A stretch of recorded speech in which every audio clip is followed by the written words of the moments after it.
I see a sign that says this webinar is now being streaming live on YouTube. Yes, we're ready to go, Madam Chair. Okay, thank you very much, Clerk. So I will call the meeting to order. By my watch, it's 4:04. Welcome, everyone. Is there anyone who has to declare an interest on the agenda today? Seeing and hearing none, we'll proceed to my remarks. We're going to do a little more formal introduction later on in the agenda, but I just want to welcome two new members to the EDC, Leah Foods, and I'm going to have to ask both of you how to pronounce your last names correctly. So did I mangle that, Leah? Slightly. Okay. it's Fouts. Fouts. Okay. Yes. Fouts. Very good. Fouts. Thank you. And I want to say Nathan Richard, but it could be Richard. So Nathan. Thank you. Yeah, it is Richard, but originally it was Richard years and years ago. Okay. Well, a generation or two before me. So. Okay, I will work on the Richard part. Thank you very much and welcome. And we'll take a little bit more time to introduce you and introduce the other members of the committee later on in the meeting. But I did want to acknowledge you and welcome. It's great to have you here. Thank you. I also would like to welcome our new clerk, Megan Shannon, who's just joined the township from Loyalist Township, I believe, right? So welcome. And I see you found your way to the township office, which is excellent. And hopefully our next meeting will be at the township office and we'll all get together then, right? So welcome. So we have an agenda for the day. Can I have a motion to adopt the agenda? Moved by Ray Belanger, seconder.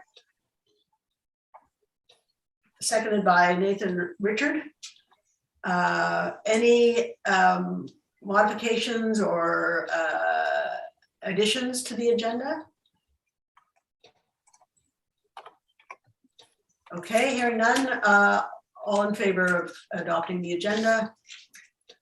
The agenda is adopted. We have minutes from the last formal meeting of the Economic Development Committee, which is hard to believe. It was actually on October the 27th, which seems like, I don't know, several variants ago, but that's when we last met. And so you have received the minutes for that meeting.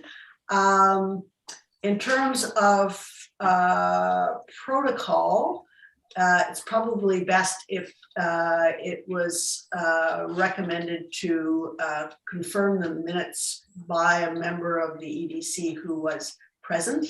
So I'm actually going to ask the clerk this question. So at that meeting, we had myself, Ray Belanger, the mayor, and Councillor Foley. So would it be appropriate if, just for the sake of formality, if Ray Belanger moved adoption of the minutes and either I or the mayor, and Vicki Woodside, you were there as well. One of the others seconded the motion to adopt the minutes. Through you, Madam Chair, I believe that would be best. Okay. So may I have a motion to adopt the minutes of the last Economic Development Committee meeting?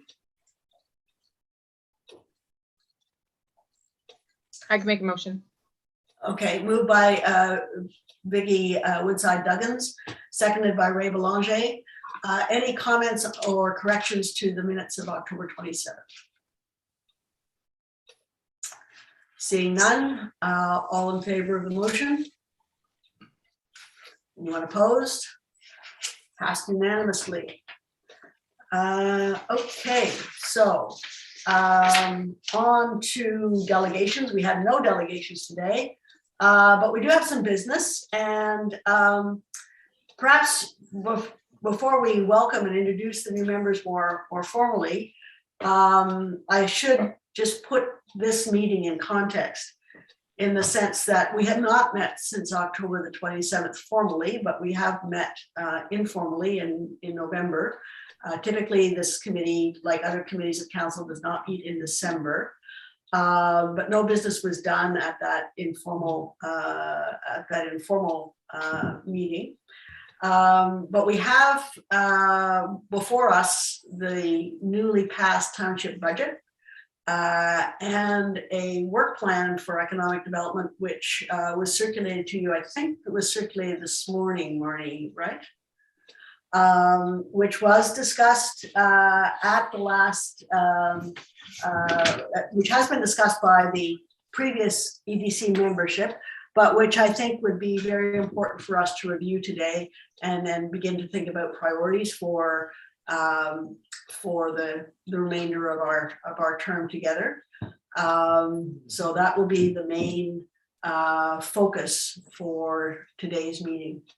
But before we get to that, I would like to welcome our new members, and it seems to me to be totally unfair to put you two on the spot by asking you to introduce yourselves first. I'm going to ask others to introduce themselves first.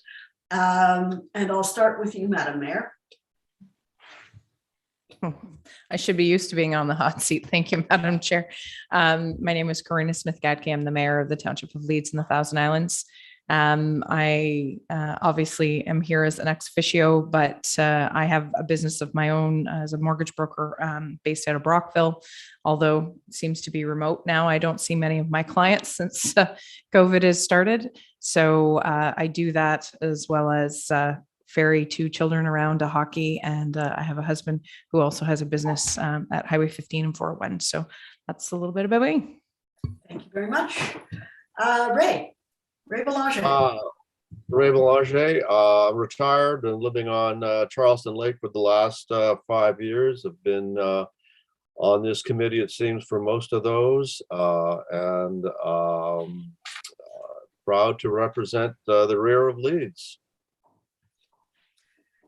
Thank you. Vicky Woodside-Duggins. Hi, yes, I'm Vicky Woodside-Duggins, and I'm currently a member of the military. But as you can see behind me, this is a background of a shot of Lower Beverly Lake, and I'm a member of the community. Thank you very much. I will introduce myself next as a member of the committee, and then I'm going to ask staff to introduce themselves, and then we'll, now that you'll have a fuller picture of who you're sitting with, we'll ask you, Leah, and Nathan to introduce yourself. So I'm Catherine Graham. I'm the chair of the Economic Development Committee. This is my second term on the committee, and I've been chair since the beginning of this term of council. I've lived in the township most of my life. I'm now retired as a professor emerita from Carleton University in the School of Public Policy and Administration. So we will go to, in alphabetical order, Kim Goodman, please. Certainly, and good afternoon, everyone. I'm Kim Goodman, Director of Community and Business Services with Township of Leeds and Thousand Islands. I've been here almost 10 full years now, and over that 10 years, I've kind of worked alongside the Economic Development Committee in different capacities and whatnot. So really excited to welcome our newest members aboard. Thank you. Marnie Vendetti, please. Thank you. Hi, I'm Marnie Vendetti. I'm the Director of Planning and Development. So in our department, we have planning, we have bylaw enforcement, and we have building. I've been with the township for just over 3 years now. Before that, I was with the City of Kingston for about 19 years. I was the manager of development approvals. Thank you, Marnie. The committee relies on Kim and Marnie extensively for guidance and initiative in its work. I'd ask Madam Clerk to introduce herself. Certainly. Good afternoon, everyone. My name is Megan Shannon, and I am the new clerk for the Township of Leeds and the Thousand Islands. I come from Loyalist Township, where I was previously the deputy clerk there, and I have been here for almost 2 weeks, but I look forward to working with you all. Thank you very much. And we've been joined by Councillor Fody. We're in the introduction mode, Terry. So Councillor Foti, would you please introduce yourselves to the new members of the committee? Thank you, Madam Chair. My name is Terry Foti. I am a member of the local council at TLTI. I want to welcome Megan as our new clerk, and I'll send out my welcomes to Leah and Nathan right now as well. Welcome aboard. Thank you very much. So Leah, perhaps you could introduce yourself. Sure. My name is Leah Fouts. I'm from Kingston and I currently live in Lansdowne and Colorado. I'm hoping to be in Lansdowne full-time this year. I opened the Tipsy Goat store in Lansdowne last year, and I've been working on painting that and restoring that house. And the business itself is going to go through some evolving since the pandemic is starting to wind down. So I'm kind of excited about that. And I'm not sure if I'm qualified to be on this committee, but I do hope to share my experience and as a business owner and learn a lot. So that's it. We welcome having a business owner on the committee. That's very, very important to us. So thank you very much for volunteering. Yeah, thanks for having me. Nathan. Hey, thank you. Thanks for the introductions from everybody else. So Nathan Richard. So I have a varied background. I've worked in private industry manufacturing for 15 years in Perth and Smiths Falls and Brockville. I've worked in municipal government for about 10 years, and I've also done involved in real estate in various capacities and for the last probably 15 years. I did work for a property developer for about 2 years, and I kind of I probably just kind of sit in the background and listen to everything that's going on to get a kind of orient myself with the group for the first little while, and then add value where I think I can. I am, interested in businesses moving forward and businesses doing well. I think that's a backbone to how communities actually exist and thrive. And I think that Leeds and Thousand Islands is a wonderful area, and I think that there's a lot going on. I know that it's been a busy time since the pandemic hit, and I think as you emerge out of the pandemic, it's going to get even busier. And I'm here to just help where I can. Thank you. Thank you very much. We do really appreciate both of you joining the committee and look forward to your participation. It's great to have some new blood. There's one member of the committee who is not able to be here today, and that's Chris Cunningham.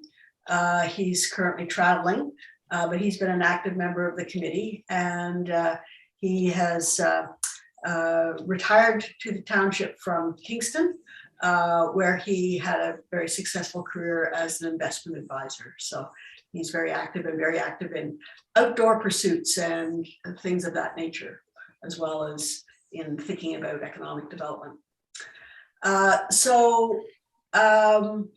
Today is a bit of an orientation, I think, for the new members and a bit of a recalibration for the committee itself. Those who are present at the last meeting will recall that we reviewed the 2022 priorities and budget document that was recirculated this morning by Marnie. And just to give the new members of the committee a bit of context, for the first 2 years of our existence in this term of council, the Economic Development Committee really tried to focus on developing a strategic plan for economic development for the township, one that would be presented to council and that would really form the backbone of the work on economic development that would complement other things that are already going on in the township that are driven by other opportunities from other sources. And so our plan, as recommended to council, had 3 broad strategic areas: agriculture, hospitality, and housing. And in each of these areas, we did have a number of projects and activities that we identified as being a priority. And they are presented on the sheet, but I'm going to ask Marnie, who presented this document to us in October, to, in a sense, re-present it to us, because now council has established its budget. And we can begin the process once that has happened. And you've asked any questions you might have of Marnie or Kim or the mayor or Councillor Fody about the document and the budget.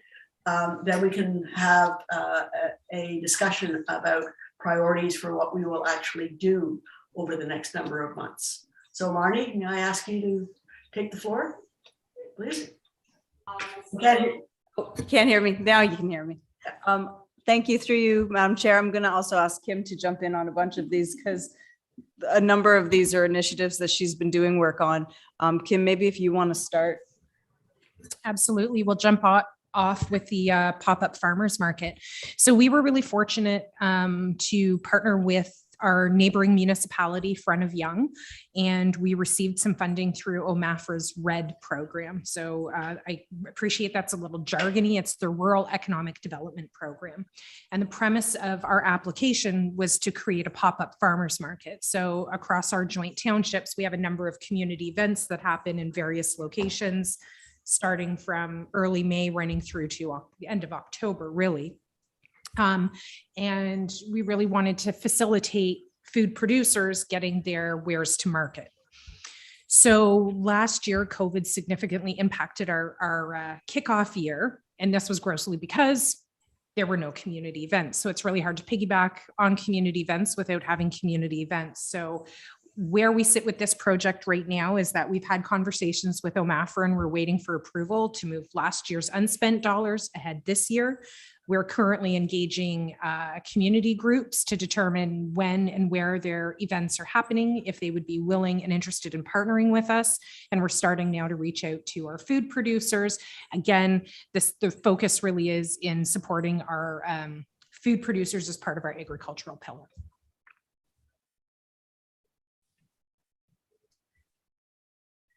Maybe we should stop there and I'll ask if there are any immediate questions that come to mind from any of the members of the committee.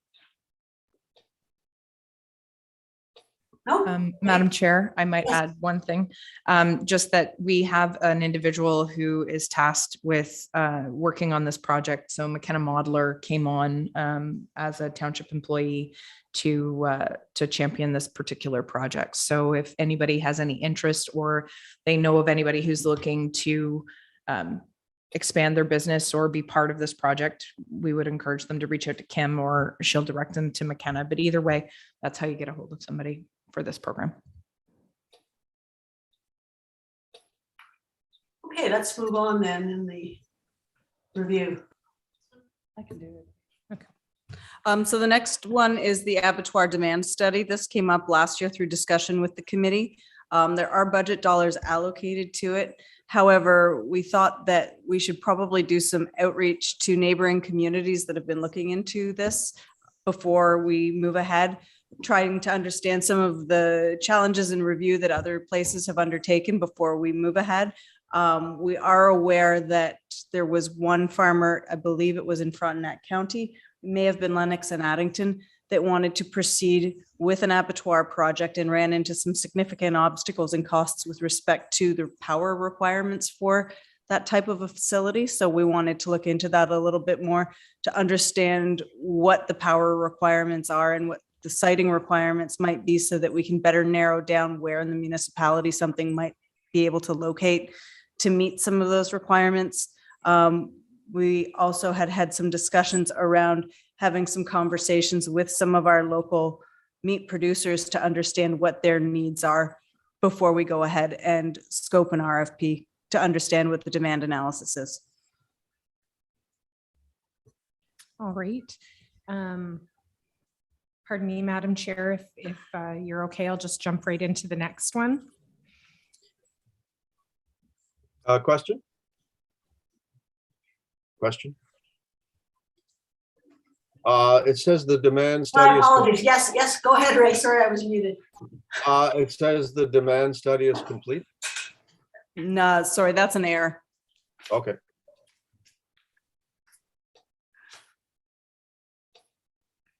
So is the, are the inquiries actively being pursued now in terms of finding out what's happened in other, in this other case and so on? No, to date, we haven't started that outreach, but we need to do that. Okay, thank you. Okay, shall we move on then?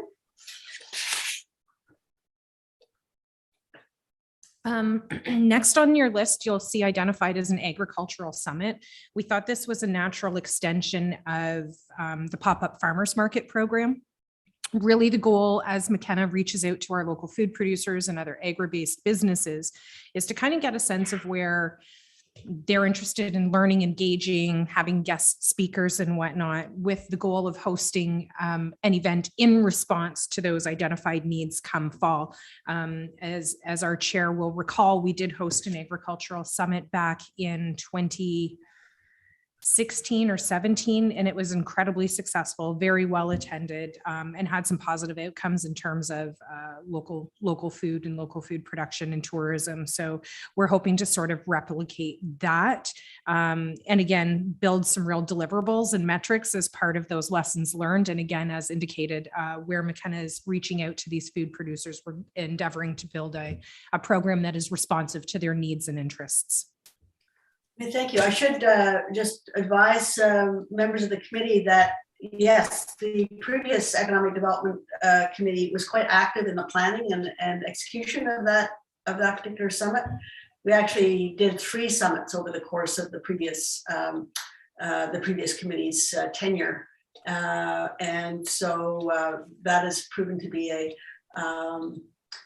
a past preoccupation of previous economic development committees. So those are the current initiatives in the area of agriculture. Are there any initiatives that either you, Kim or Marnie, are aware of that are really outside of the items on the spreadsheet that the committee should know about in the general domain of agriculture? Pardon me, and through you, Madam Chair, we do actually have one very small light one, and we're already having conversations about Local Food Week, which happens in a few months' time, and we're endeavoring to do some virtual farm tours. So again, if anybody's interested in supporting McKenna as she kind of works through that, please let us know. We would be happy to have your assistance with that one. Thank you. Okay, shall we move on to the broad area of hospitality? So the first item on the list is a wayfinding sign project. Which of you would like to speak to that? Again, thanks to OMAFRA and in partnership with the town of Gananoque, pardon me, and Township of Front of Young, we were successful in securing funding to support a wayfinding sign program. So that's been identified here for some time, both by Economic Development Committee, our peer committee, and our village improvement groups as a bit of a gap in terms of our service delivery here at the township. So under this program, what we're able to do is develop template agreements. So not every sign, when it gets put up, and I'm sorry, maybe I'll back up even one more step really quickly. Wayfinding signs are directional signs. So when people come into our communities, they understand this way to Main Street, this way to the public dock, this is where our public bathrooms are. So it really is with a tourism focus.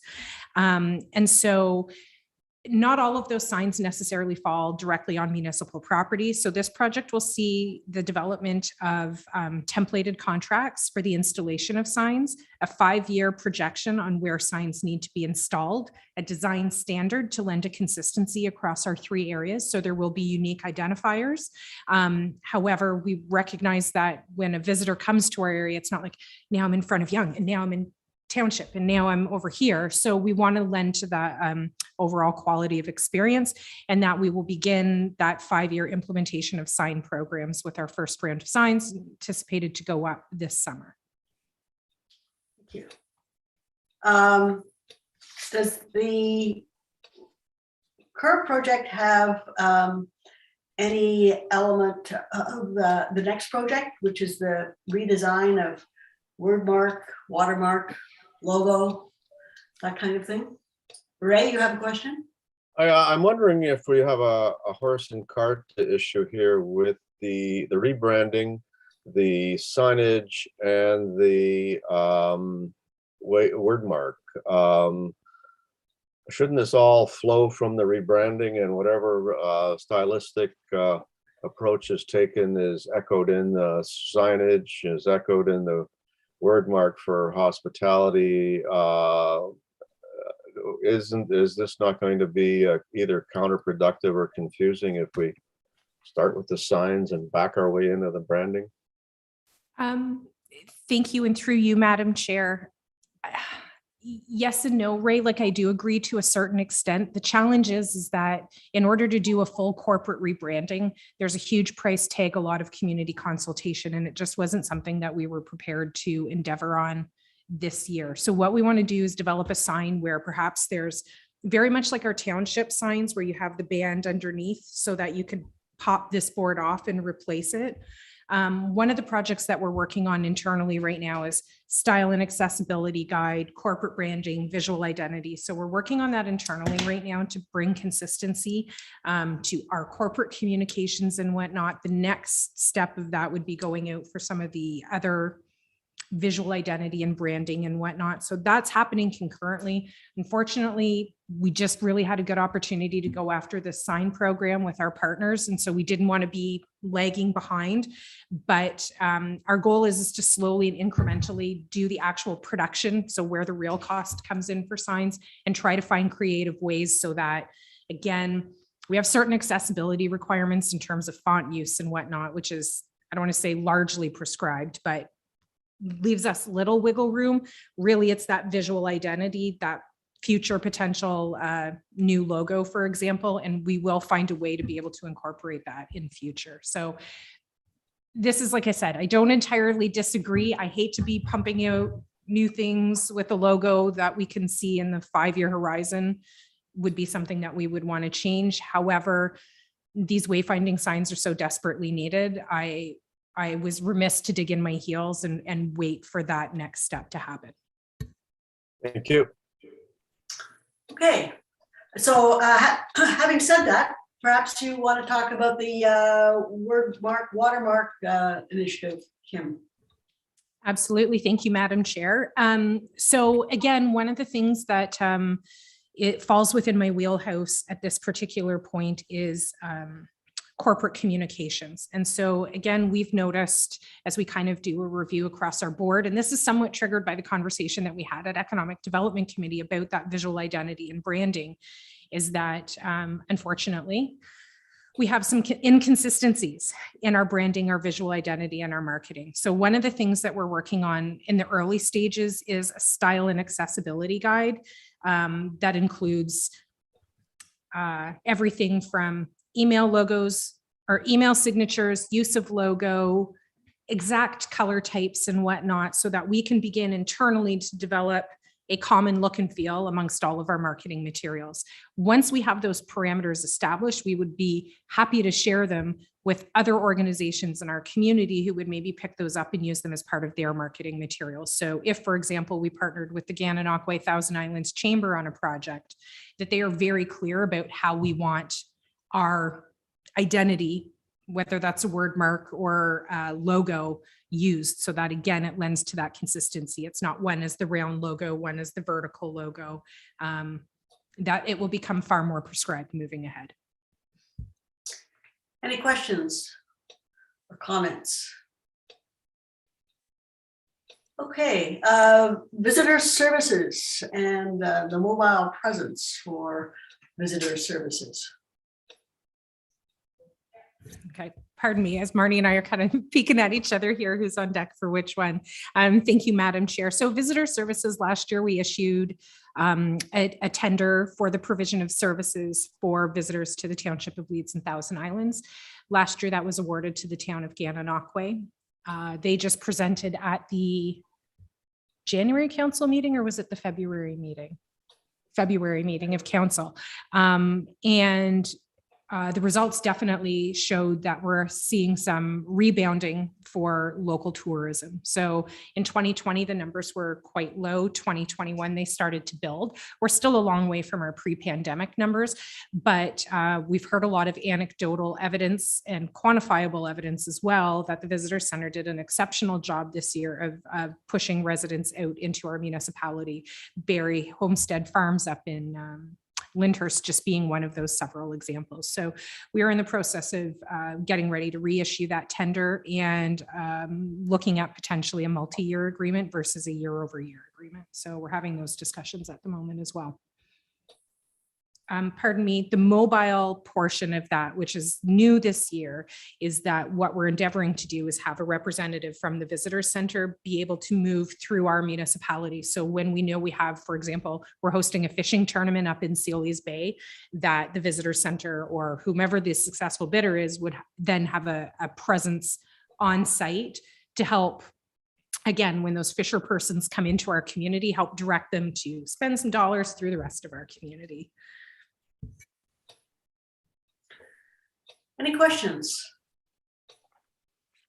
I have a question about the relationship, the partnership around visitor services. So in terms of the actual management of that partnership, it's a contract essentially from the township to the town of Gananoque. Yeah, I believe Visitor Services is owned and operated by the town of Gananoque, but they do tend to operate a little bit at arm's length. And so that's, our agreement is technically, though, I believe, with the town of Gananoque, yes. Okay, so in terms of the programming that happens in the Visitor Services Center, and I'm not expecting you to know at all the, how many pamphlets are on the rack at any time, but do we have any sense of what the programming would be that would direct people or encourage people to come to the township as opposed to stay in the town of Gananoque? Certainly through you, Madam Chair. This is done through individual businesses. So for example, I attended the Lyndhurst Sealy's Bay Chamber of Commerce meeting last week, and we were having a very similar conversation. So organizations pay a membership fee to the visitor center, and that allows them to provide rack cards and other promotional materials. Staff are also actually trained across our joint municipalities. They complete a FAM tour with all summer staff every year. So they take them out to key points of interest, attractions, and make sure that the students who are actually the ones boots on the ground at the visitor center are quite conversant in not only the amenities provided in Gananoque, but also in Leeds and the Thousand Islands. So that offers that additional knowledge base and extension. Thank you. Madam Chair. Yes, Madam Mayor. Thank you. I just wanted to add to what Ms. Goodman said. When the presentation was made by the Visitor Center, Jennifer Burrill, who's the head of that particular organization, she was very clear that COVID actually pushed them out of their comfort zone into a much better zone, in that they pushed their visitor service people out onto the porch, so to speak, and they were almost accosting people in a certain way, but in a positive way, and really engaging. So I think it was a very positive move, because it, rather than waiting for people to come to them, they were going out there and offering things. But they're very clear about not just promoting businesses in the town of Gananoque, but they are pushing people out to the copters, the helicopter rides, to Barry's Farm, to Sealy's Bay. They're really pushing equally our municipality as much, and the businesses located therein, as well as the town of Gananoque. And I believe they had statistics and things. I'd have to go back and reference the presentation. It was posted along with our minutes. So if you want to go back and reference it, they do a really great job. And I think, like Kim said, they're certainly not up to the pre-pandemic numbers as far as visitors are concerned, but to be honest, it's going to take some time for the local businesses to recover, to be able to have that kind of capacity as well. So, Yeah. but it was very positive presentation. Great, thank you. That's a really good addition. Yes, Kim. Thank you, Madam Chair. I also wanted to point out that they are actually building and launching a new website this year, so that we should see revitalized efforts in terms of promotion of our joint services and opportunities and amenities. Okay, excellent.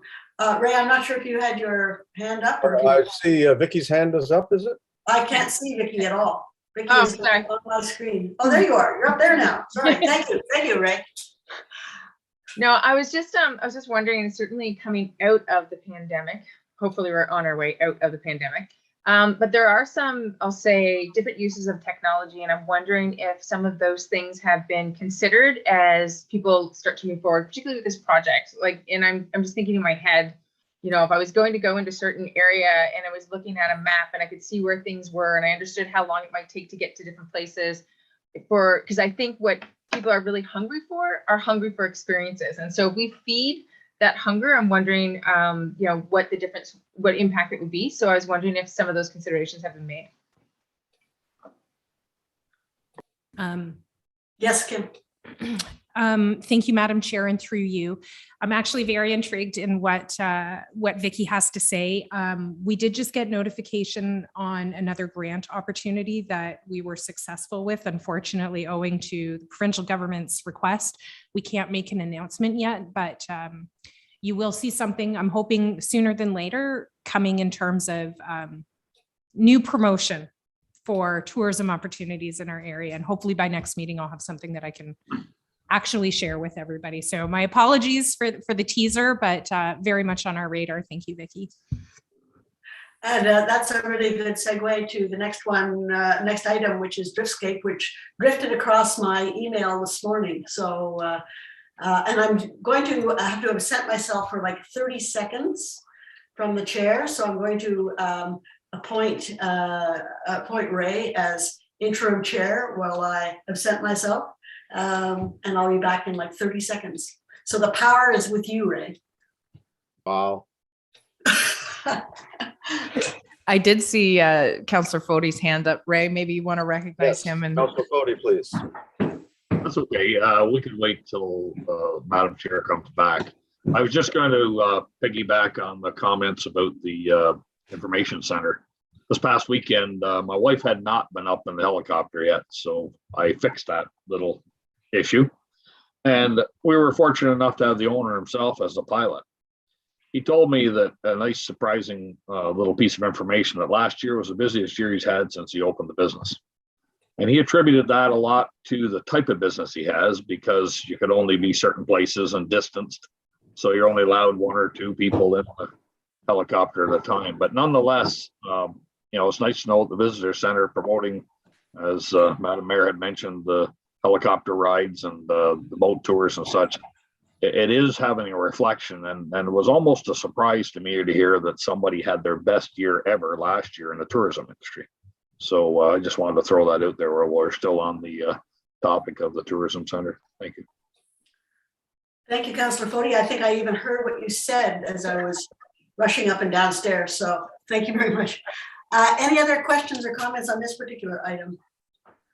As I say, it's a good segue into Driftscape. So Kim, I think you're Miss Driftscape. Yep, that would be me. Thank you, Madam Chair, and through you. So we are excited to enter our second year of using the Driftscape app. It is a tourism app that was used quite heavily in Brockville previously, and we kind of thought by extension, let's develop a regional footprint. I think that these sorts of tools will have more uptake if they're used more broadly across the region. So we were able to get Front of Young to adopt this tourism app as well. Right now, we're using it really to promote on a couple of three key fronts, I guess, basically would be the succinct version.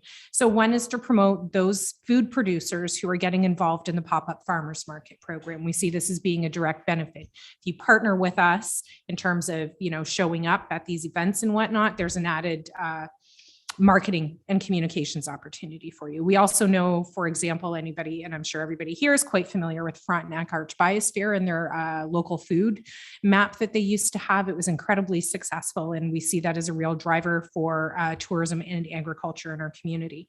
The second thing that we've really been pushing on the Driftscape app, of course, is our local culture and heritage. So you'll find that every one of our 4 villages, you have it as on the Driftscape app as a full tour. You can go in and experience any one of our historical walking tours. So you'll see photos, video, voiceovers, the whole 9 yards. The third thing that we're really trying to push is municipally owned public green space. So where are our boat ramps? Where are our parks? Where are our public washrooms? Again, we see these things as having the most value. We do know that based on my conversation with Mallory Town, when they did a real push, so they did their Christmas lights tour actually and posted it as a tour on Driftscape, and they promoted that, and their use just skyrocketed. People were falling all over themselves, and we saw a real increase in usership. So you'll see this week, as we celebrate Heritage Week, that we're using it to promote our historical walking tours. And so we have endeavored to do a better job of recording stats month over month when we have events and whatnot. And I'm quite looking forward to reporting on what those user statistics look like come fall as we make the determination if that's a platform that we want to continue with it moving ahead. Thank you very much. Questions or thoughts about this? Seems to be sort of integrated with your comment, Vicki, about other opportunities for people to get access to experiences. And I'm really interested. I downloaded it so I can take a look. Okay, so those are the main areas or projects in the area of hospitality that were organized. I should let the new members of the committee know that we defined hospitality very broadly. So food, accommodation, and for lack of a better word, experiences. And so that's the reason why we've used hospitality as compared to tourism. And the intention going forward is that be not only a major focus of the economic development strategy, but something which works with existing businesses and new businesses to expand their market and their reach. So let's move to our third area, which is housing, which is possibly the wheelhouse of the township planner. So Kim gets to rest her voice, and Marnie, maybe you could talk about the real estate showcase, etc. Sure, thank you. Through you. We're not really sure what form this is going to take, because obviously we have to look at what we want to achieve through doing this. So one of the things that stood out was that some people don't know where we are, who we are, what we do, and what we offer in terms of a community. So how do we raise awareness around the township of Leeds and Thousand Islands to attract more people to the township from a residential perspective, whether that's getting developers to know where we are and what we offer, or just raising awareness of the township and the amenities that the township has in terms of attracting new residents. So we've slated this to be something that happens this summer. We need to have some further discussions around what we can do. There were some discussions around working with specific developers, although there's also some municipal act restrictions around what we can do with respect to some of that. So we don't know what form this is going to take yet, but it's something that we're looking at in terms of how we do that. And we'll be having more discussions with the committee as we review it in a little more detail. So is there a group within staff of the township, or is this something that you are heading up yourself, Marnie? It's something that Kim and I would be working on together. Okay, thank you. Questions or comments on this?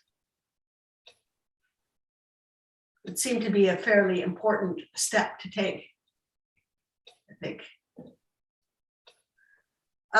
So the Madam Chair, I think Nathan had a question. Yes, Nathan, go ahead, please. Thank you.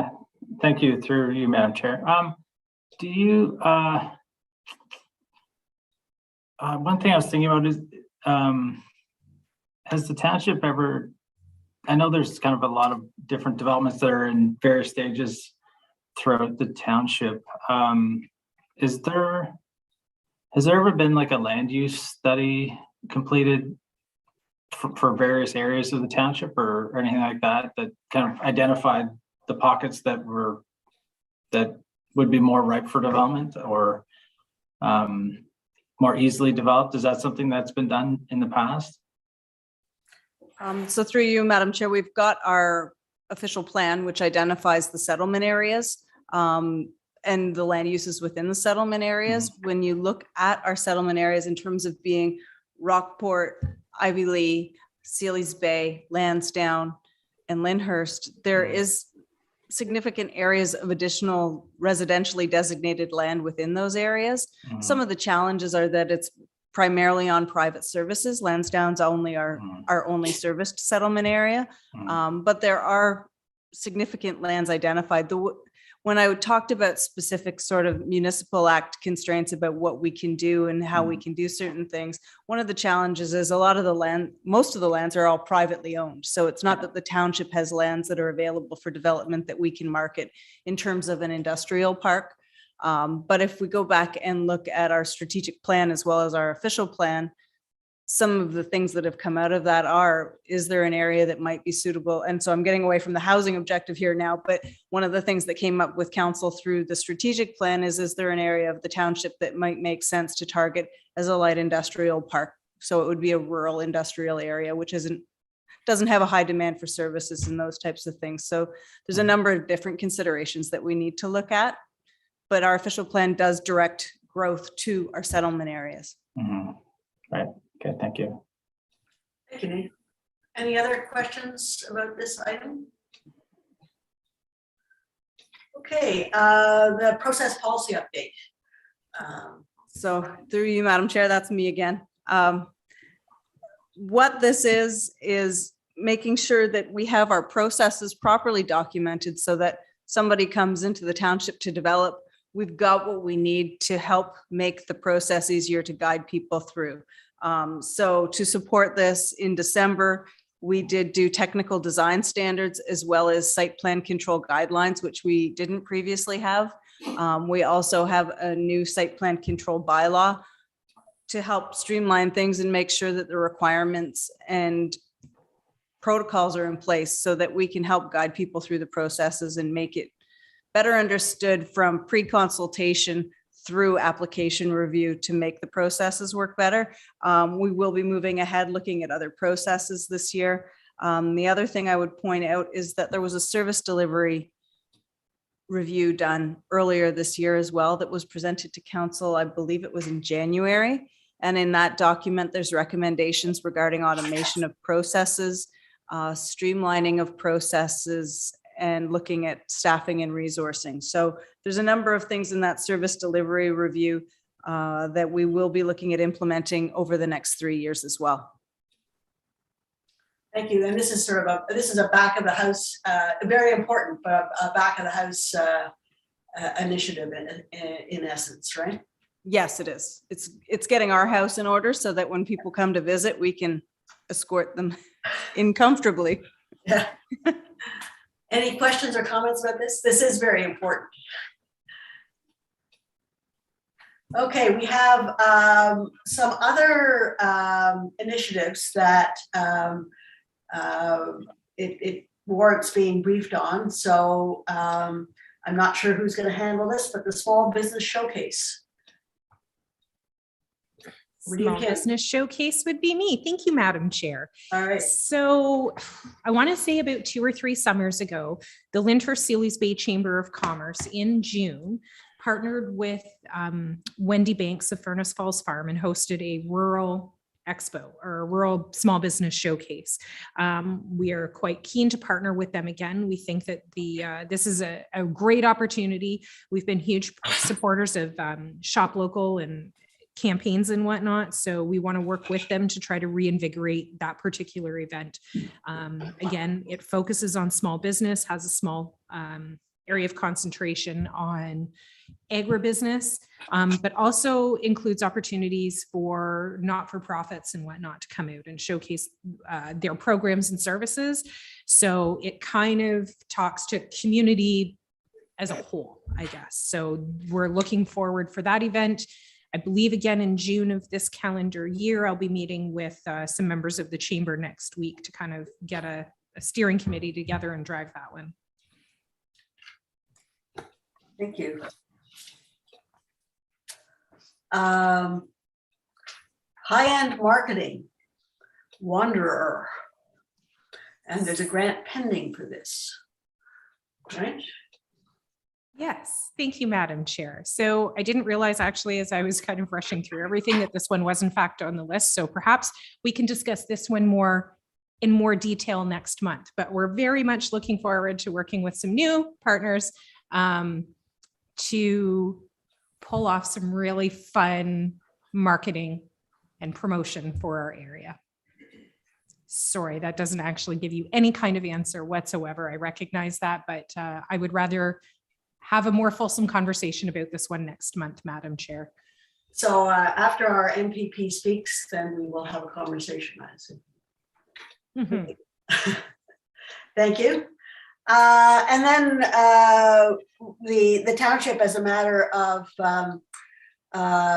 past practice, I would say, has a number of memberships that it maintains with various regional and provincial organizations. Maybe just for the benefit of new members, you may want to speak to this, Kim. I think this is probably in your bailiwick. Certainly. Thank you, Madam Chair.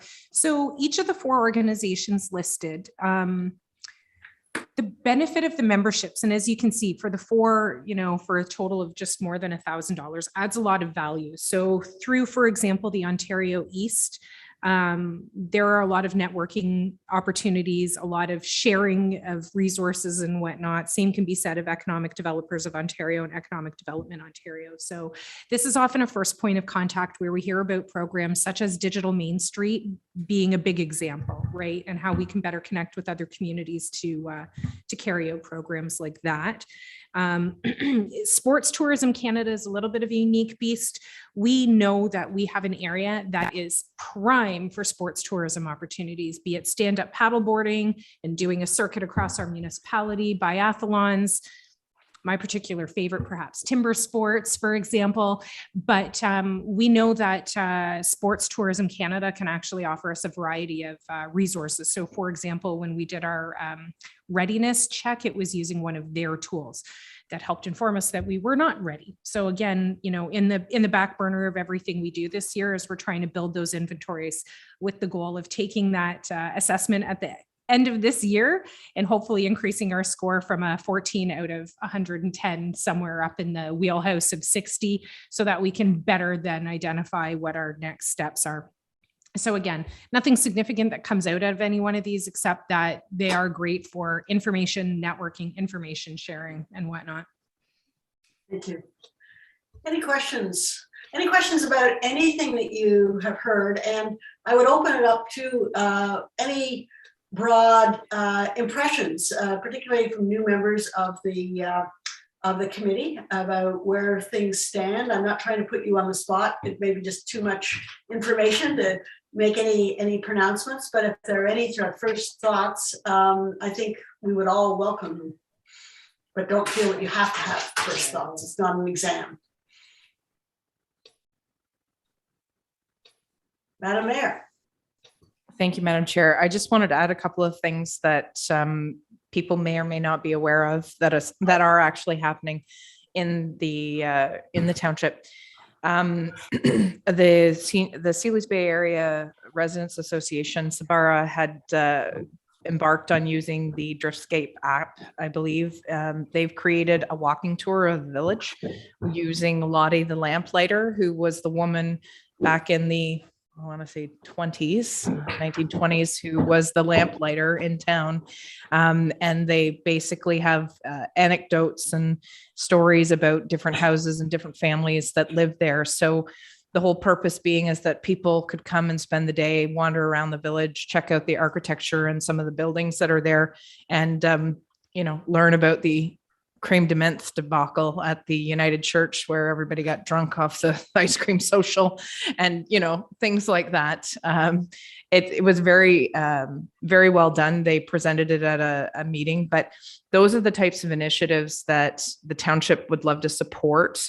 Whether obviously the Residents Association had a lot of the data and the things that the creative end of it, but from our support of those area groups, which are more involved at the peer committee level rather than this particular group. But that's just one example of where the local communities can come together and create that.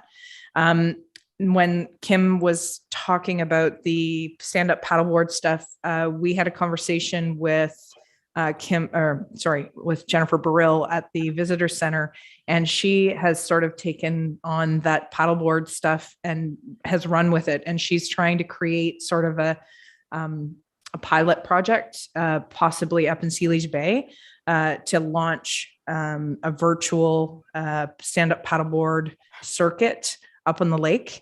And that should hopefully also, through other means of promotion, to get some of the more hardcore paddleboard people, enthusiasts to our area to come and experience it. But that the hope would be that if we could make that one course work, that we could create other courses on other bodies of water. So all very good things, and would also bring a different contingent of visitor to our area.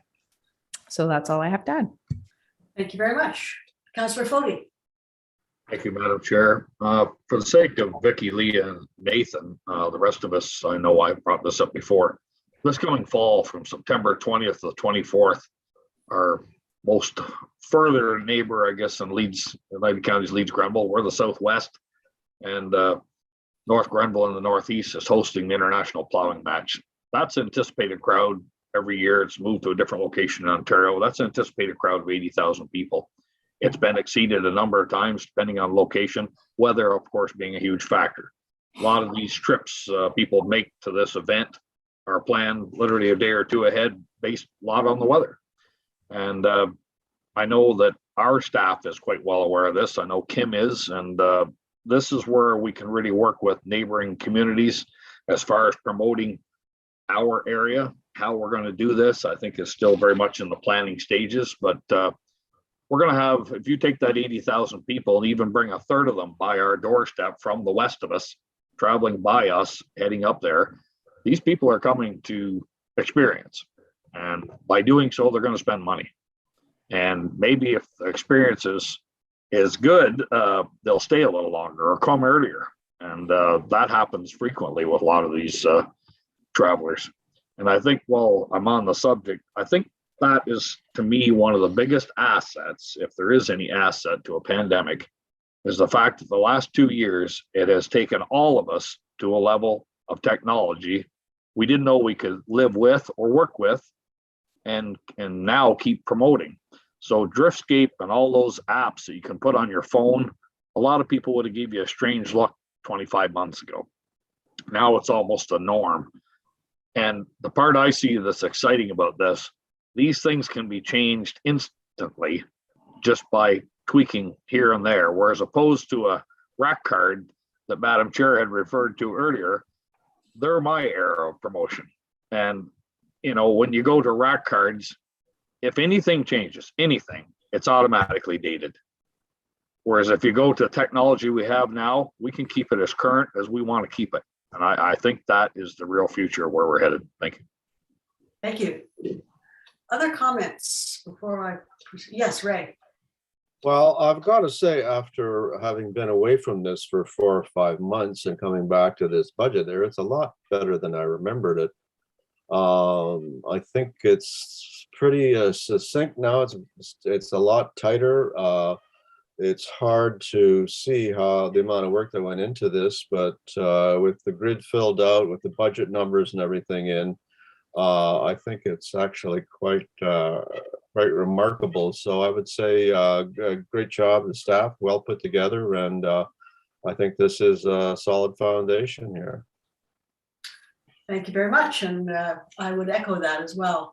There's been a lot of discussion back and forth with staff and between the staff and the EDC. We've been, I think, quite well informed about the budget as it's been developing, and certainly the final product is it's a lot clearer from an economic development perspective than any budget in past years.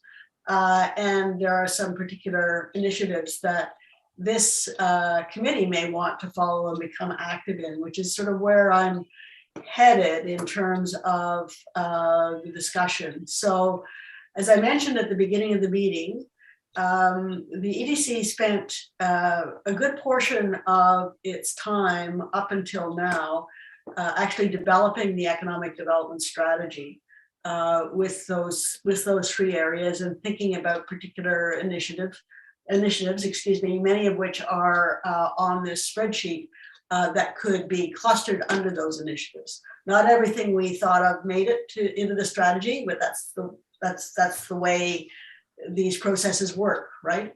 But we have something that is succinct and that has got some very tangible things. So the question for this committee, and it's not a question we may resolve today, but it's a question we should start to discuss, is what should be our priorities as an economic development committee going forward for the remainder of this term of council, which is in essence the life of this committee. So as everyone I believe will know, we have municipal elections next fall, or this fall, I should say, in October. And the committee will be functus at the end, after the election period. So we have a few months, but we can still do some things in addition to meeting and hearing updates and reports and providing the kind of guidance through the questions that we've had today for staff as they go about their work on these various initiatives. Looking to experience and looking to sort of practical things that at least one previous economic development committee did was to decide that there were particular priorities on the list of activities that warranted attention and warranted active participation by the committee and by individual members of the committee as they were available to participate. So for example, there was reference earlier to the summits that were held in the term of the previous economic development committee. Not to say that they were the be all and the end all, but I think it would be generally suggested that they were successful in bringing people together and also in creating some synergies within the township. It wasn't just a show and tell from people who were either in business in the township or from away that we'd invited. But the EDC and some of its individual members participated very actively in the development of those summits and in the programming of those summits. So that would be one area. Potentially. Another area that is reflected in the list of projects and initiatives so far would be in terms of marketing and thinking about modes of marketing. To Councillor Fode's point, are there opportunities for marketing that could be accessed and exploited to better advantage? The township has some monies for this purpose, and it looks like we're going to be having some pending news on this front. So is this an area where the Economic Development Committee might be focused in the coming months? So those are just two areas. And there are probably others that you might be interested in, but I'd like to open the floor to your thoughts or any discussion that you want to have on basically the question of what we should do as an economic development committee next. Kim.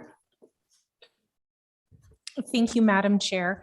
I was having a conversation with McKenna earlier this week about the pop-up farmers market and some of the, she's bouncing some invitations off of a few event organizers and against a few of our food producers, and they're coming back with questions. And I just think, as you provided a couple of examples, I think that engaging in that pop-up market would actually be another great project in order to, perhaps support McKenna and extend her reach a little bit, or being available as a sounding board for her, some additional guidance and expertise from my colleagues here on the Zoom meeting, beyond the resources that I can provide for her. And I think that would be something that at least I can say that I would welcome, and I'm sure McKenna would be quite appreciative of as well.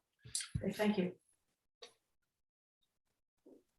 Any thoughts? We don't have to get to any particular point today. But I do think that, we are a committee that is supposed to do things. And so the appropriate question is, what do we do next?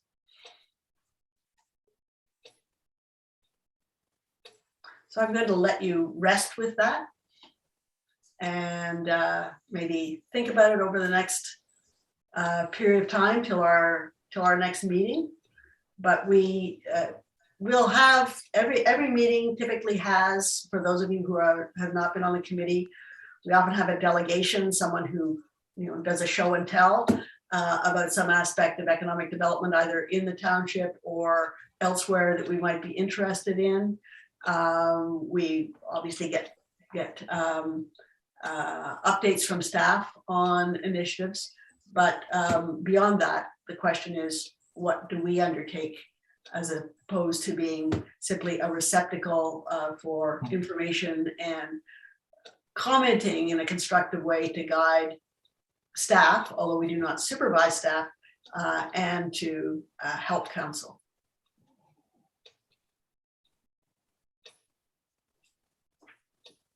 Actually, I got a question with regards to Dreamscape because I'm looking at this. Is it possible if someone was coming to the area that they could select different locations? I know it has a map function, but that it will take them then through a map as they have, like, say, maybe 4 sites they're going to go visit, that's all kind of mapped out for them. Is that possible? Through you, Madam Chair, Vicky, that's a fantastic question, and I honestly cannot recall off the top of my head. Okay. But I do have a meeting next week with Driftscape to talk about our contract for this year, so I can certainly make a note of asking if that's a feature. Okay, thanks. Any other? Yes, Nathan. Yeah, thank you, through you, Madam Chair. Yeah, I think going off the information that you just mentioned, there's a task list of 13 things there that each task is probably a pretty significant undertaking for staff to take on. On top of a multitude of other things that they're working on, and to throw COVID stuff on top of that, and pretty intensive. So if there's anything that we can either do or not do from a staff perspective to make things go easier or better, I'm always open to that as well, to make sure that things are running as smoothly as you guys could see it go. Madam Mayor. Thank you, Madam Chair. Just as a suggestion point, that one of the ways that the committee could probably help staff execute some of the things, the Agriculture Summit, helping organize that and using that as sort of a celebration to tie in the farmers market red grant, as well as the other red grant, which some of the committee may or may not be aware of, and the resounding success that we had with the partnership we had with the town of Gananoque, showcasing both township businesses as well as town businesses. I think we have a technical issue. Madam Clerk.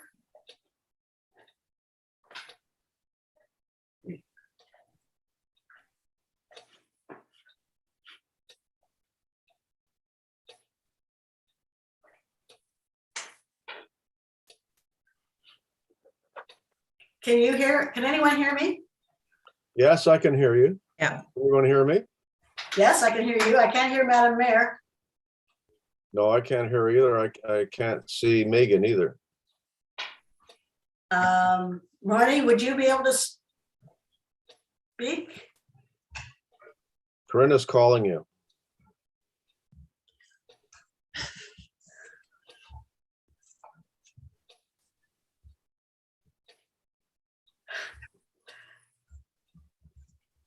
Kim, can you hear me? Nathan, can you hear me?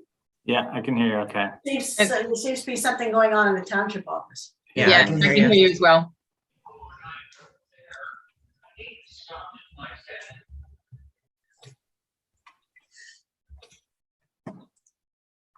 Councillor Fody, can you hear me? Oh, okay. He's going to translate, I think, to the mayor. I have the mayor on the phone here. I think we're just losing the sound from within the township office. Right? Yeah, that's, we We can all concluded hear that. each other. Yeah, They have a glitch they're working on, so we'll just give them a few minutes. We can carry on. I guess they can't hear us, so. so the mayor was talking about the agriculture summit, right? Yeah. Oh, I think they're trying to, The mayor just asked us to sit tight. The clerk is logging back in. We should be back on track here momentarily. okay. All right, thanks. I'm very much looking forward to our next meeting, which I hope will be in person. And I promise I will not bring any of my dogs. As of the 1st of March, all committee meetings are in person at the township office from there on.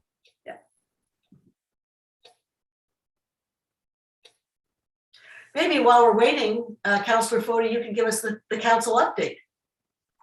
How's that? I could, but it's likely not. Hi, everyone. Can you hear me? Yes. Yes. Saved by the bell. My volume's going up. Give me a second. Okay.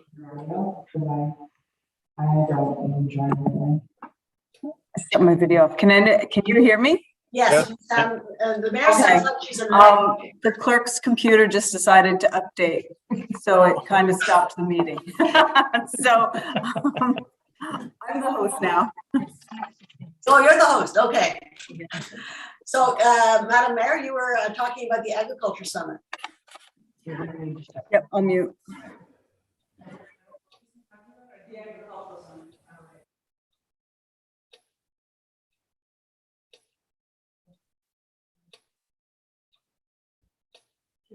Can you hear me now? Yes, yeah. Wonderful. You want to turn your volume down? Okay. So my suggestion is that the agricultural summit was probably one of the things that the committee could help arrange to make that a showcase of our producers as well as the successes that have been accomplished due to COVID, because it's pushed a lot of our tourism out into the rural areas. And so maybe the committee could create a working group to help facilitate the organization of that particular summit. That would be a way that the committee could help take pressure off the staff. So thank you, Nathan, for pointing that out. We do have a lot on the go, and I appreciate Ray's comment that, you know, this is a very succinct way of showing how much we really are doing. Sometimes people are like, well, what are you actually doing? But if you have to take a brief look, this is a 3-page document with a lot on it. So anyways, thank you, Madam Chair. Thank you. That's very helpful, Madam Mayor. Any other comments? Yes, Ray. This is not particularly on the budget, but I'm wondering if there was any epilogue to the St. Lawrence corridor saga, and if that, for the benefit of those joining us, township withdrew from an arrangement with other townships along the St. Lawrence corridor for economic development, and it was a rather lengthy process, and I'm wondering if anything happened in the last 5 months. Barney? Thank you, through you. Could you, something's going on with your volume, Marty. Are you muted? Okay, is that better? Yes. Okay. Yes. Yeah. I'm still getting feedback a little bit on my end. There was a meeting, who's not muted? Do you have a mic on? Oh, there we go. No. Okay, so there was a meeting held, I believe it was starting to be scheduled in December. It may not have, I think it happened in December. It may have been early January. But there was a meeting with the chair and the commissioner of the corridor with the mayor and CAO just to discuss the exit from the corridor. What came out of that was just that they are always open for our return should we choose to return. However, they understood why we exited the corridor. I'm not sure if the mayor may have anything to add to that. Thank you very much. I'm working on it. Go ahead. Okay, sorry, we have to keep shutting our volumes off so that we don't have the background and interference. So the meeting was very good with the commissioner and the chair of the corridor, Shelley Bacon and Charlie Mignon. You know, I think what it had come down is it was a decision of council to terminate our involvement with the corridor. While we believe in regional cooperation, the amount of money that we were spending there as far as what it meant, like I think our annual input to that was $40,000. So if you look at it in context of this entire budget, that's almost 50% and then another 50% on top of this. So it was a large chunk of the budget, and the council decided even though the committee had recommended that we give them another month or two to change a couple of things that we had asked to have changed, but the committee worked very hard to provide valuable feedback to the corridor, but it didn't always quite land as succinctly as I think we had hoped. You know, we certainly believe that in what they were doing as far as working together, but there's still a lot of disconnect between county, between the corridor, between local economic development. And it's difficult when you have one commissioner working for the group. So I'm just giving that a little extra background for those who weren't on the committee previously. Anyways, bottom line is we exited the group to focus, I think, more, well, I know that council made the decision, but this allows us to focus more on using those funds locally and to see if we can get further groundswell. But you know, the council felt strongly that the value for the dollars we put into the corridor just weren't coming back out. Is really the bottom line. So thank you, Madam Chair. Thank you, Madam Mayor. Any further questions on this? Yes, Leah. Yeah. Hi, thank you, Madam Chair. This is actually going back to the pop-ups. Do we know where the pop-ups are, the locations are yet, and what is it that determines the location? I can't hear her. I can't hear you. You're muted, Kim. This one, Yeah. the speaker. Can everyone hear me now? Yes. Okay, I'm getting thumbs up. Thank goodness. Okay, so Leah, through you, Madam Chair, the locations are actually determined by our community events. So we know that every year we've got annual events that happen. So for example, the first Saturday of every June is Red Canoe Fest in Sealy's Bay. We know the third weekend of every July is the Lansdowne Agricultural Fair. We know the first, I think it's the third Sunday in May, is the Strawberry Festival with our partners in Front of Young. And so they've kind of determined when and where those markets will happen. Again, the premise sort of being, Leah, that there's already a customer base there and those events are already very well marketed. So it's just to go that extra step, so that the hope is that that's real incentive for the potential vendors or food producers, that you have a built-in audience, potential customer base is already there, and the event is already really well promoted. And that's where the grant dollars come in, is that we're going to provide that additional layer of marketing. So this is where we hope we see some success. The goal really is to kind of try to determine, are there particular locations that seem to do really well, particular food vendors that draw a bit of a crowd? How can we make this a sustainable event? Because that's been a challenge that we've had here before. So there's a number of questions that we're looking at as we kind of look to build this out in a little bit more detail. Okay, thank you. Okay, well, we do have the suggestion on the table that we perhaps focus our energies on the agriculture summit, which seems to be a fairly broadly defined initiative. I'm going to make a suggestion. I said at the beginning of our discussion that we needn't make a firm decision today. I think it would be helpful if perhaps McKenna Modler could come to the committee and make a presentation about what all of this entails, at least in her current thinking. And then we could make a more informed decision about what we want to do. Always being supportive. But that might be the best way forward to think about what niche the members of the committee could fill. Does that make sense to people? Mm-hmm. Yep. Okay, so that will be on the agenda then for the next meeting. Okay, this has been a very good discussion, and I hope that new members of the committee, as well as those who've been on hiatus, feel that they are sort of up to speed. Thank you to staff and council representatives on the committee for your input in keeping us informed. I propose that we move along now to the other items on our agenda. I can't imagine after all that we've discussed that there is more of a staff update, but perhaps there is. So I will ask our two support staff if there are any additional updates that they wish to tell us about. Arnie, you're on mute. Thank you. Just an update with respect to numbers. So the annual report was published. In that there is a summary of the number of planning applications that were processed this year. So our numbers were up in both planning applications as well as building permits this year.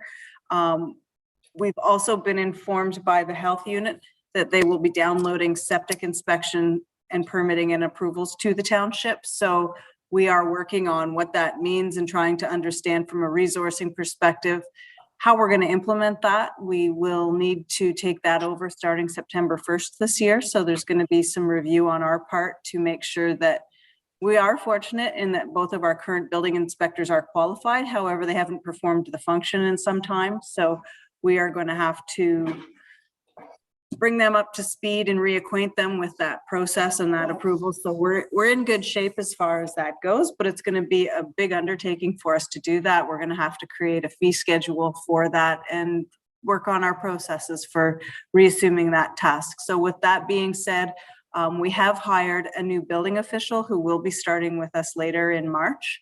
But again, that position wasn't created with the septic inspections in mind. That was created to help offset the current existing workload as it relates to building permit work and enforcement. So that is something that we will be taking on as additional work within the department. So again, that will further support work. Well, we already have housing permits and building permits coming in, but it'll support that function.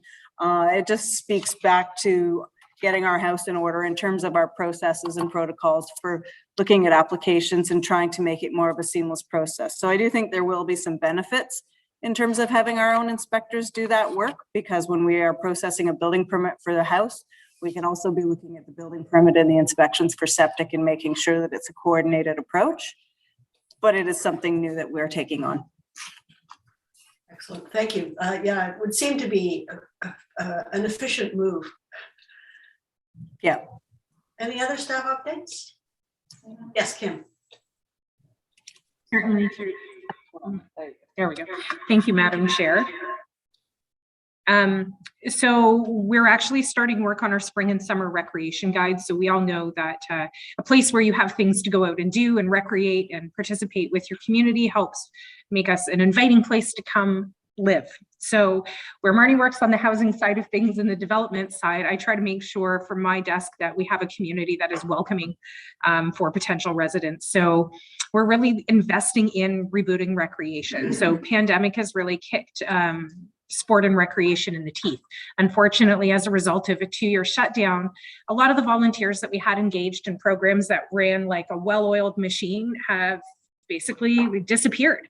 And so that will be kind of the focus of our spring and summer. Additionally, we're trying to work especially close with our community groups this year as part of their COVID recovery. So for example, we've had a very lengthy conversation with the Lansdowne Association for Revitalization, or LAFR, and they host their plant sale every May. Well, I shouldn't say every May, they haven't done it in the last couple of years.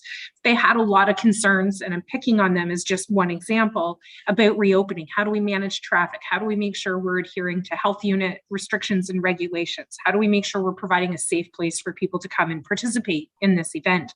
And so we're kind of doubling down on our efforts to support community groups in reopening their events and whatnot. We want to see our community back out on the streets, revitalized with some vigor.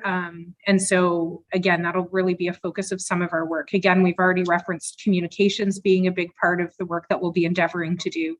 And of course, laying groundwork for things like sports tourism with policies like our special events policy coming forward. We hope this for the March meeting, potentially the April meeting, but trying to get all of our ducks in a row so that we're going to end this year on a really strong note and well positioned to attack the world in 2023. Thank you. Any questions related to the staff update? Council update. Madam Mayor, Councillor Foti. Thank you very much, Madam Chair. So both of the staff members referred to the annual report, which was just published, and that's probably something that it makes things as succinct as possible. We had an extremely busy year here in 2021. Despite COVID, we had some staffing changes. We had 3 people retire. We reorganized and rejigged some departments. We had a bunch of people join us. And some from as far away as, I think, Dryden is where our library CAO came from. So we were really excited about the members of the team here in the township. We have very competent staff, and it's starting to really show in the way that we're handling things from an ongoing strategic management sort of, whether it be the strategic plan or the service delivery review, we're really implementing a lot of these things. But Marnie spoke to just what the planning department had done, and I actually have my copy of the report here. I lost my page because it's, anyways, we had double the amount of lot creation applications in 2021 than we did in 2019. So I think there was 13, we went up to 18, and then we're at 38. So if that says nothing else about the work that is required in the planning department, and some people might say, well, why is that even germane to economic development? That doesn't necessarily speak to business. But no, but it speaks to the number of people who will be here to support the business if they're building houses. So I think a lot of people also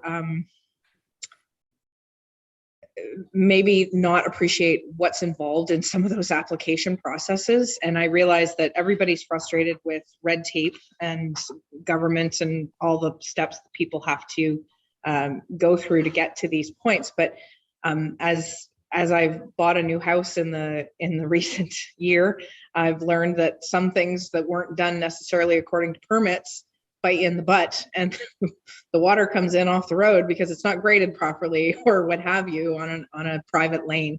So, you know, there's lots of different reasons why we have to do things the way we do, but it all speaks back to the support of the residents and living a good and full life here in the township. But the other thing that I would like to point out to the group is the Red Grant work that was done showcasing the businesses. There was a year-end video that they did showcasing both the town and the township, and narrated by Carrie Coyle, who is the owner of the Purple House Cafe. in Gananoque. And honestly, it brought tears to my eyes. I know it sounds cheesy, but I've never been so proud to have something in such a short clip that really shows off the beauty of our area, the people of our area, the diversity, the different business owners that have worked so hard through this pandemic to create new businesses, to sustain the existing businesses or find different ways to pivot. And we've been really fortunate to see that blossom happening despite the frustrations and sometimes disappointments in the lockdowns and the different government rules that would come into place and then be lifted again. So, you know, resilience comes to mind when I think about it. And it also applies here in the township. If you also look in the annual report, the numbers of operations and infrastructure projects that happened during all of 2021, you look at the things that we've actually accomplished, and it's pretty staggering. If you looked at years gone past, we definitely always did projects, but when you see it all on 2 pages of what we've actually done, to rebuild roads, to finish the boat ramp that's been going on in Rockport for bloody well 5 years. You know, it's great to see some of these big projects that that really need to be pin a bow on and you know, put a card and say thank you. Lastly, just 2 other things the township has worked on diligently over the last year. We became benefactors we paid, but we had the opportunity before it went to market. The township purchased a piece of land in the village of Ivy Lee. And if any of you have been to Ivy Lee lately, you would know how important that is.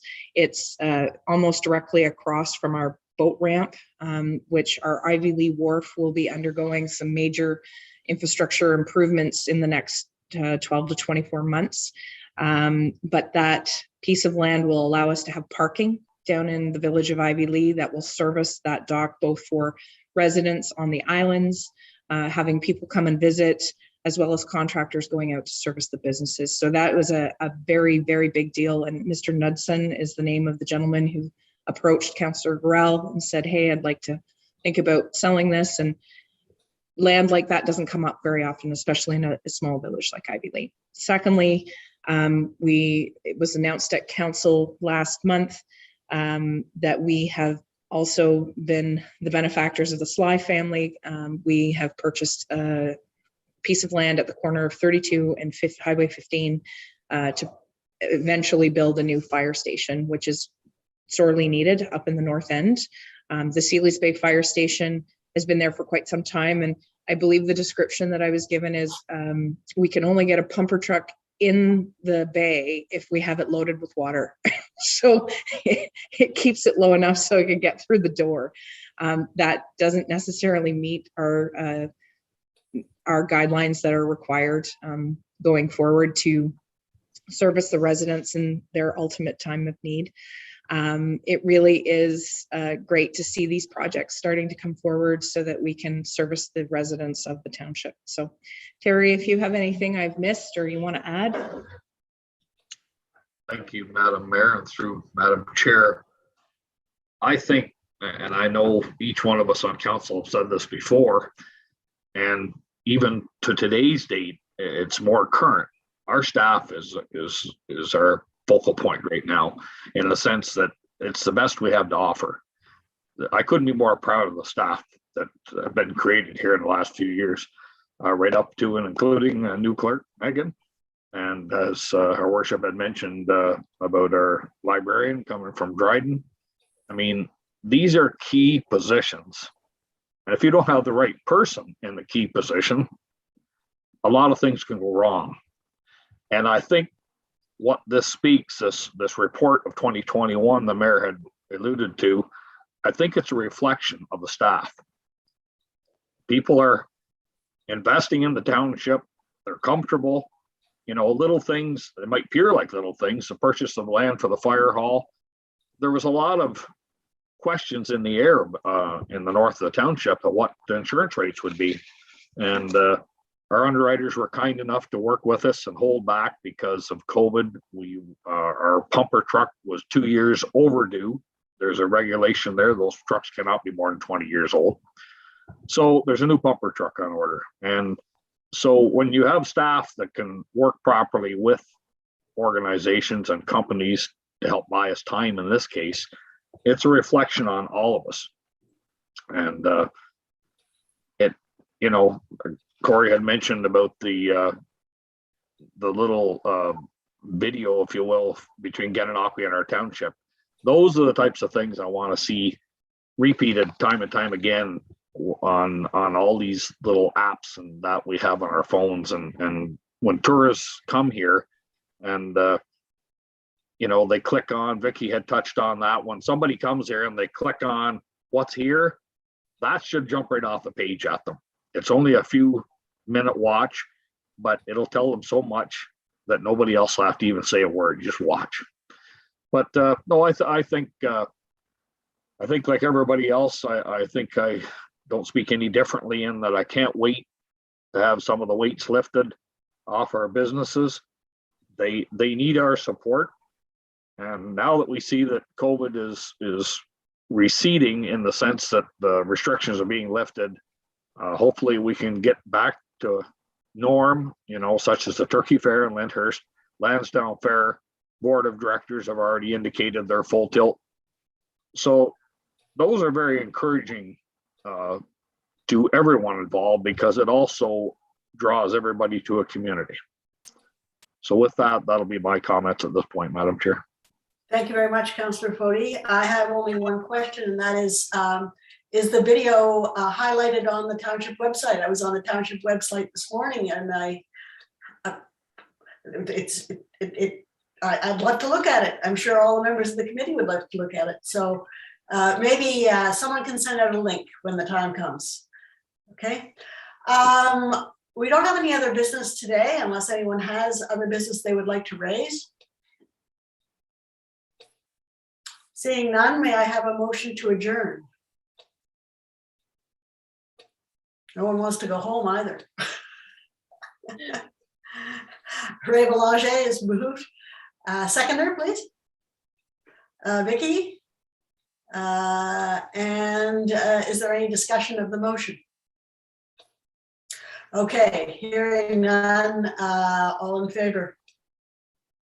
It looks to be unanimous. So we will adjourn until March, and on the agenda will be a presentation from McKenna Modeler, and we'll make some decisions then about what we will focus on as we move ahead. Thank you very much, everybody. Thank you. Good night. Bye, everyone. Good night.